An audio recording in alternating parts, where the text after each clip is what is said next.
Willkommen bei der Tour de Suisse 2026. Ich bin der David Losli, der sportliche Direktor. Und jetzt wollen wir uns doch mal die Tour de Suisse von diesem Jahr anschauen.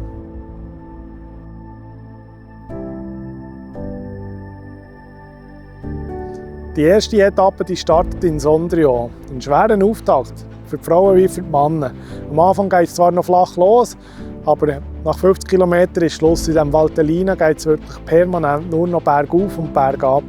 Vor allem kurz vor dem Schluss hat es noch mal zwei sehr steile Anstiege, die einen Massensprint werden verhindern. Ich gehe wirklich davon aus, dass da kleine Gruppen, wenn nicht sogar einzelne Fahrerinnen werden ankommen und das erste gelbe Trikot erobern. Die zweite Etappe mit Start und Ziel in Locarno geht eher flach los und ist auch nicht ganz so schwer wie der Vortag. Die Männer fahren zwar noch über den Monte Ceneri, aber der ist weit weg vor dem Ziel.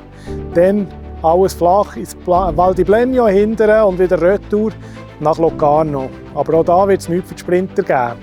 Kurz vor dem Ziel, auf den letzten 15 km, geht es zweimal rund 3 km ziemlich steil bergauf. Und auch da gehe ich davon aus, dass die guten Bergfahrer, Klassiker-Spezialisten sich werden durchsetzen können. Auch da wird es keinen Massensprint geben. Die dritte Etappe mit Start und Ziel in Bad Ragaz ist auf dem Papier sicher eine der einfacheren.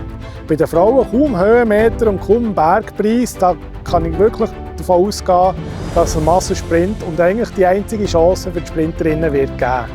Die Männer haben es ein bisschen schwieriger, die müssen noch über die Schwegalp fahren. Jedoch ist der Berg relativ weit vom Ziel weg. Genug Zeit für die Sprinterteams, dass sie sich nochmal sortieren können und schauen, dass das Feld miteinander ankommt. Da wird sicher die Taktik spannend sein, ob es der einzige Sprint von der Tour de Suisse geben wird. Die vierte Etappe ist das Zeitfahren, hier in Arbour, 23,8 km.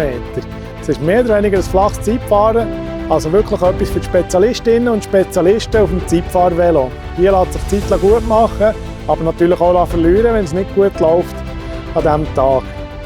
Die fünfte Etappe, Villars-sur-Hollande. Das ist die Königsetappe von der Tour de Suisse 2026. Es geht über den Col de la Croix, für die Frauen zweimal, für die Männer sogar dreimal. Die Frauen mit fast 3000 Höhenmeter, die Männer mit über 4000 Höhenmeter. Wirklich eine schwere Angelegenheit und nochmal Gelegenheit für die guten Bergfahrer, um die Etappe zu gewinnen und womöglich sogar das Gesamtklassement. Wir freuen uns sehr auf das neue Konzept von der Tour de Suisse mit den Männern und den Frauen-Etappen zusammen. Und es würde uns sehr freuen, wenn auch du an den Strassenrand schauen und mit uns feiern, wer die Tour de Suisse 26 wird gewinnen.